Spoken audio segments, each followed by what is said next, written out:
There's not one day that I have woke up and I'm like, oh, I got to go to work and do that. I'm excited, girl. Coming to work don't feel like coming to work. Like, I absolutely enjoy it to know that I get to argue with insurance from 7 to 4 o'clock and get paid for it. Ding, ding, ding. Welcome to That's Derm Good. I'm Janelle Ball, and I'm excited to bring you thought-provoking conversations about biologics, specialty medications, treatments, and so much more. I'll be chatting with some amazing guests about access, affordability, and advocacy. You're really going to enjoy this show. Welcome to That's Derm Good. Today, my guest is Racheal Cooley. Racheal is a biologic coordinator at Pine Belt Dermatology and Skin Cancer Center.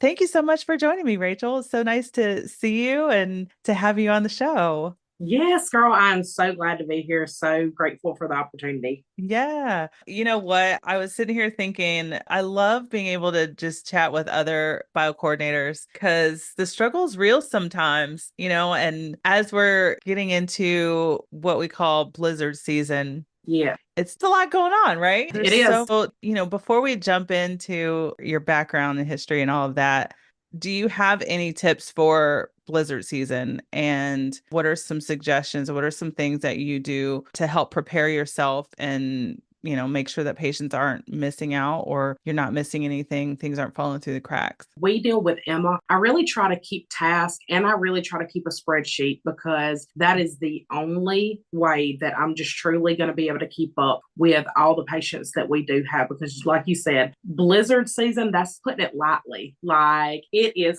hardcore. Like, other than spreadsheet and my task, like, I need stuff in my face, reminders of, hey, this is about to happen. How would Yeah. you explain it then? So for any listeners who don't know exactly what blizzard season is. Girl, you better be on your game. You better be well prepared because I started this role almost 2 years ago and I started in February. So everything was kind of good then. So I was not prepared. Nobody prepared me for what blizzard season was. And yeah, it hit me hard, but it's a lesson learned for this year. What would you tell somebody who is just starting out? Like, okay, this is what you need to prepare for. I would just say you need to be organized and thorough. And honestly, you cannot be afraid to jump in. You have to go for it. There are obstacles, there's huge ones, sometimes very frustrating. But as a BC, you have to have that confidence within yourself to know that you do know what you're talking about and that you're just going to go after it and just get it done because the patient relies on you. You are the voice for the patient. Sometimes the patient, they can't speak for themselves or they probably don't have that confidence. And that's what we are. Like, we are those bulldogs for those people. Yeah, that's so true. What is your biggest struggle when it comes to blizzard season? Is it the influx of insurance changes, or is it just all the new prior authorizations that have to be done at the beginning of the year? Really, I think it's just insurance changes. That's the biggest thing. Yeah, the PAs come, but insurance change left and right and renewals, especially with like your Medicare's, Part D's and stuff like that. Yeah. I don't know if you had the same thing like last year because formularies changed so much around that time. Did you have a lot of issue with patients that were established on therapy and then they get a denial because that therapy is not on formulary anymore? Absolutely, girl. I'm talking about long term therapy. And they're questioning me, like, okay, I've been on this forever. Why isn't my insurance covering it? And that's the great world of insurance is that they can tell you what you are going to take. And as BCs, I don't take that lightly. When my providers come to me and they're like, hey, what does this insurance cover? I don't care what the insurance covers. What do you want to do? Because that's what I want to do is what you want to do. And I don't concentrate on what the insurance is going to cover because the insurance wants to do things that we don't want to do. And I mean, how can you tell a provider what they are supposed to prescribe? And it's just a matter of the documentation. A lot of times, if this is the right choice for your patient, then you need to say why.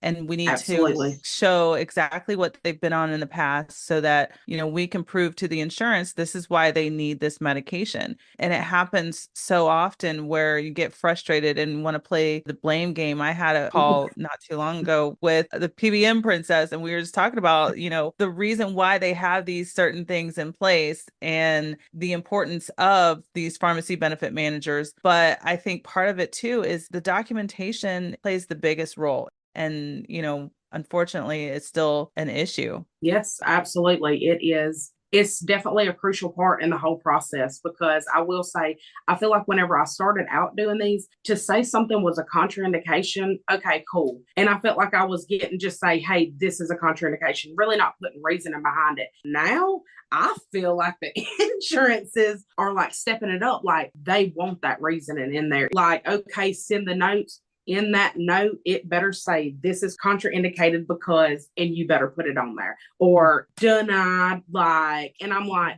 well, I didn't do it like that before, but it's evolving. It's just Yeah. how times are and things are changing. If it's not documented, it didn't happen. You got that right. Yes. So tell me, how did you get into the prior authorizations and the biologic coordinator role in the first place? Listen, it found me. I didn't know BC coordinator was. I didn't know what a PA was. I literally have always been front desk. Before I came into dermatology, I worked at a pediatric office. I don't have kids or anything. So, that was crazy too, that I was in a pediatric clinic. So then came to derm, worked at front desk. One of the position came available and my manager was like, hey, give this a shot. If you like it, you can continue to do it because I have met a lot of people and you either love it or hate it. So they was like, Mhm. we'll give you a shot, see if you like it. I love it. There's not one day that I have woke up and I'm like, oh, I got to go to work and do that. I'm excited, girl. Coming to work don't feel like coming to work. Like, I absolutely enjoy it to know that I get to argue with insurance from 7 to 4 o'clock and get paid for it. Ding, ding, ding. But I love our patients, girl. It's truly a rewarding feeling that I never thought that would come with this. I mean, like I said, I never knew this role, but the connections, the relationships that I made with patients and also people like yourself, like it's truly rewarding and definitely life changing. It is. Do you have a favorite success story that makes you smile when you think about it? Absolutely. I have this little 5-year-old boy that the insides of his arms, knees, everywhere literally looks like he was dipped in acid. I mean, he has tried and failed everything, and we got him on Rinvoq for half a tablet. And when I tell you he was completely clear, the look on his face of the pictures that are on Emma after, like he's smiling, and it's just such a moment because the kids, that's what gets me. I love the elderly people, I love the middle-aged people, but it's the kids, girl, because the kids don't know any better, especially around that age, going to sleep, going to bed at night, scratching like that, waking up bloody, your sheets like that. Like kids don't understand what's going on. And it's hard to tell a child, don't scratch. But that was definitely a reward moment. We had to go through the appeal process. We done a peer to peer. It was really good. Mhm. Very proud of that moment. It's so heartbreaking when I see these little patients, little tiny babies and kids and toddlers Yes. that are struggling and they don't know how to explain the itch. They don't understand how to explain how they're feeling on the inside. And, I was just thinking about that too, because, I've got a family member that's struggling with atopic derm and understanding how the parent feels. A lot of times you probably just feel like helpless. Like, what am I going to do to take care of my child? I'm watching them be miserable. How can I Yes. best help them and understand what they're going through when I'm not dealing with it? It's heartbreaking. Yes, it really is. So funny because so many coordinators that I talk to, even myself included, get thrown into that role. I wonder how many coordinators are actually like hey, I want to apply to be a biologic coordinator, or I'm going to aspire to be a biologic coordinator. I feel like for the most part, it just kind of gets thrown at you. Yeah, absolutely. Yeah, I've never heard of anybody that volunteered for that because, like I said, I'm telling you, girl, they're either like hardcore passion or like, I hate it. But it was definitely a dream come true, a blessing for me because I never knew what this role was. And it's wonderful. Yeah, it really is. It's so rewarding. It's exciting to see the difference that we can make helping patient get on a therapy that they may not have been able to get on before, or they may Mhm. not have known that it was an option or it was affordable with the resources that we have. That's why I think the education side is so important and really just helping support and teach other coordinators that are just starting out and just getting thrown into the fire. Absolutely. So you're a speaker as well. Yes. So how has that really just kind of changed your perspective on the process in the office? Honestly, I take it more serious. I mean, because, going out, I feel like I have to prepare myself more when you're going in to these talks with people. You're educating them. I mean, they're coming to hear what you have to say here, how you do things, which I'm always open. Like, I feel like there's 1,000 different ways to do it. I just have my way. I would love to know your way. Like, I'm not a closed book when it comes to that, but I think it's really made me take my job more serious now because I do have to be a representation for PBD and also the company that I work for, also speaking. For sure. I think a lot of people, they come because they want to learn. They want to understand better how to help their patients. But one thing that I found is really cool is that, when I go into like a talk with anyone in general, whether it's like a speaker program or it's a conference or anything like that, I'm still looking to learn from other people. You know, Absolutely. there's multiple ways to do what we do. And, I think that's a great thing. But there's so many changes, there's so many variables, and insurance changes all the time. New drugs come out all the time. And then there's different processes for those new drugs. It's really fascinating to me, but the access may be different. There's different things you have to document, for every single disease state that we're working with. So it really is empowering, number one, to be able to go and share some of the knowledge that I've learned over the years. But it's also exciting to see so many other coordinators coming up and having such a huge passion for this role and really just being able to help educate our peers. That's so important. Yes, absolutely. Love connecting, love networking with people that do exactly what we do because to share those experiences, to know that people go through the exact same thing that I go through on a daily basis. I mean, that's good to know. Like, I'm glad that I'm not struggling sometimes alone. Right, right. I'm not the only one. So, are you speaking at a conference or are you on a panel or I saw your name somewhere else? I couldn't remember. Yes, for BCOD, I'll be on a panel speaking. Nice. Okay, what is the topic?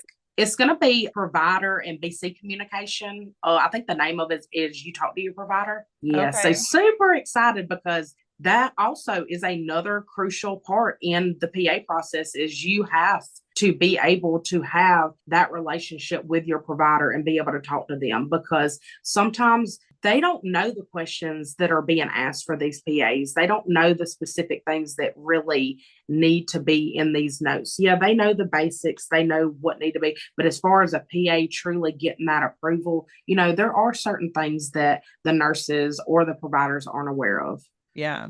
And I wonder if there's a lack of that in a lot of offices. I feel like sometimes there can be just miscommunication in general, but if it's just one of those things where, oh yeah, you're just doing the prior authorizations, send it over to Rachel, she'll do the prior auth. But if you can't have that conversation and say, hey, you know what, we've got to have, these specific things documented, back to PN again, where that one is specific to like how many nodules Yes. are documented in the notes. Like having a specific number is, Yes. it's important in order to get an approval. So knowing what's needed because, number one, we work with these insurance all the time. So we're going to see these requirements from the insurance. So that really just helps us to educate our team and making sure that they're documenting properly so that we're not missing things. Absolutely. And you kind of make it hard on yourself, like if you don't have that relationship, because I mean, if you know what needs to be done and you know that your provider really isn't juicing that chart note up, and you send that PA off, it's going to get denied. So then it's like you're the bad guy because you got to go deliver that news. But if if y'all talked to begin with and really went through what's needed in there, that's what the communication is for, is to cut out having to go back and do it again. Yeah. What about the communication with the rest of the office staff? I mean, honestly, it's just as important. I mean, you need to be able to talk to your nurses too. They're the ones in there scribing. They are the ones in there that's inputting that information. So it's just as important to talk to them as well. I've also talked to back office, like, because they're answering the phones. Yes. General knowledge of some of these specialty drugs that we're working with and some of these chronic diseases, understanding why a patient is calling in frustrated because they're flaring and Absolutely. they need a refill of their medication. Having that empathy and compassion, I am huge on that. Like, because I've seen that side, I probably worked in almost all the different little areas in the derm office, but Yeah. answering the phones when patients are calling in and having a general understanding of, why they're calling, why they're frustrated, maybe, how we can help educate our patients versus let me put you through to the bio coordinator and then transfer them to a voicemail. That's defeating. That's very defeating to the patient.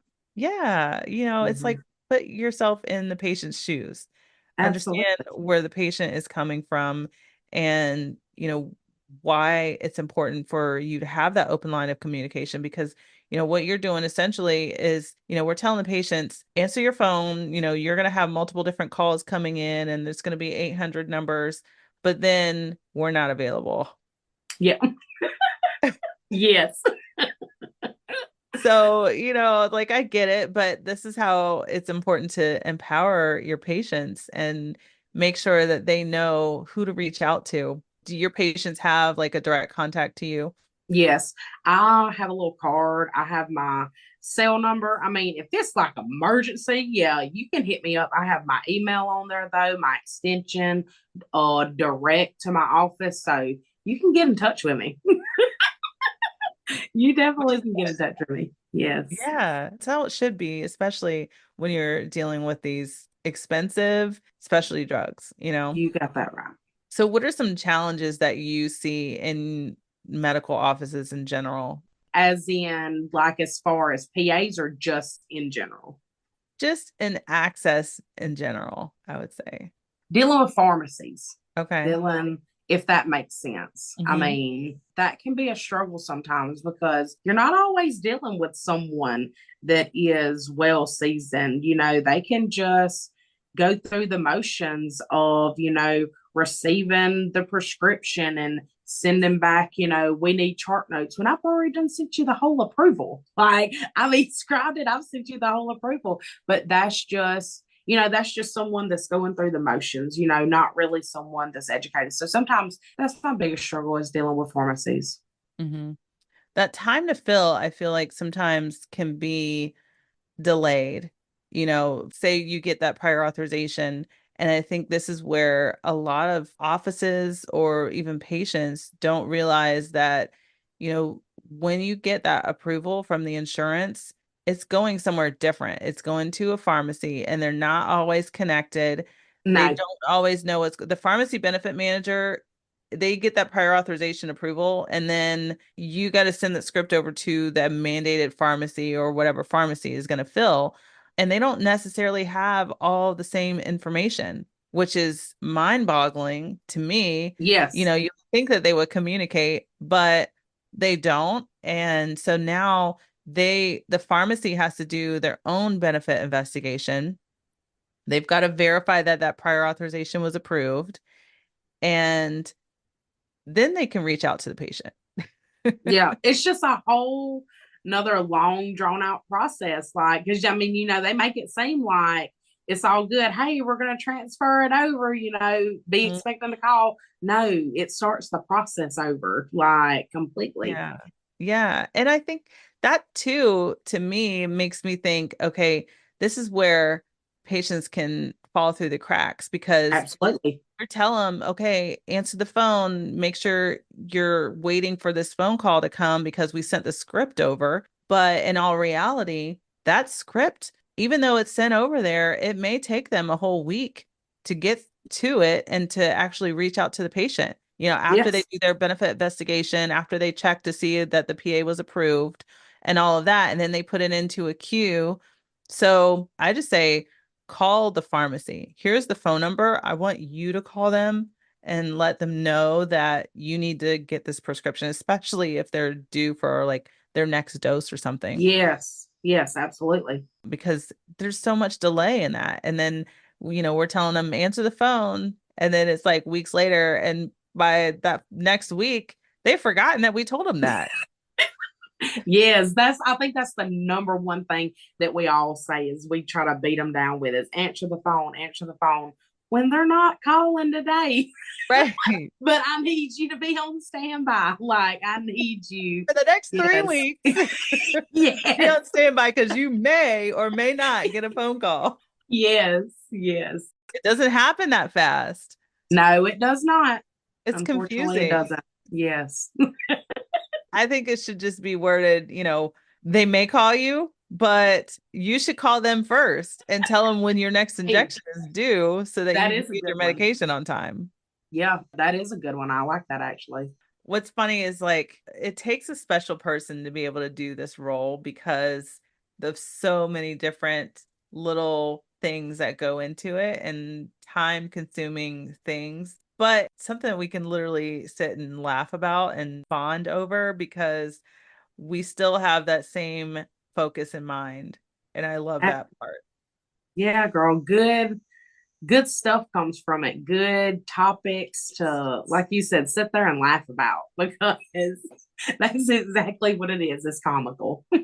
Okay, so we talk about, taking care of ourselves like mentally and avoiding burnout because there's so much that goes into what we do that it can be easy to get burnout, especially being overwhelmed and managing, multiple different things and so many different personalities and, so many different medications and things like that. But what are you doing to really help yourself avoid being burnout from this role and really still just enjoying what you do and being able to still just have fun and be passionate about what you're doing?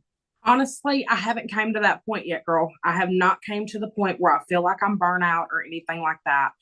I literally, the fight is my drive. When I feel like I'm losing, it's like that's when that adrenaline rush comes. And I'm like, okay, put it into overdrive. Let's go. Like, I have not ran into the point where I'm just like, I need a break because, girl, these patients don't get a break. Right. Like, I just look at it like that. The patients don't have the option of, taking a break or give me a second. No, it's a constant battle with them. So I feel like we should be the people at constant battle. And I mean, I know, yes, we need to take care of ourselves, but sometimes you just have to step back and take a breather. But I'm Mhm. not there yet, girl. It fuels my drive sometimes. So, That's good. get a little flustered, but that just makes me turn it up another notch. I like that. That Yes. is good. It is important, but I find some of my rejuvenation does come from conferences and just Yes. connecting with peers. I just went to that, the Patient Access Management Summit and just being around your group of peers that are doing the same thing, that are still passionate about what they do because it is a lot of fun. It's a lot of work, it's hard work, but it still is fulfilling, Yes, you know. absolutely. So I think Absolutely. I definitely get a lot of rejuvenation when I do go to these conferences. And, I'm sure BCOD is going to be the same as well. But, just being able to connect with your peers and network and share that same like-minded goal and the focus, that really just rejuvenates me and just empowers me to keep doing what I'm doing. Yes, the conferences are literally just validation to know that this is what I'm made for. This is exactly what I was set to do. And I love it, girl. I love it so much. Yes. Well, thank you so much for joining me and, having this conversation. I think it was so refreshing to talk to you, Yes. and I love being able to see you and look forward to the next conference or advisory board or dinner program or whatever comes next. Yes, it was so good to see you too, girl. Thank you. Thanks for spending a few minutes with me and listening to That's Derm Good. You can expect new episodes of That's Derm Good every week. The podcast is available on your favorite app, including where you're listening right now. Subscribe to the podcast so you never miss a new episode. Bye.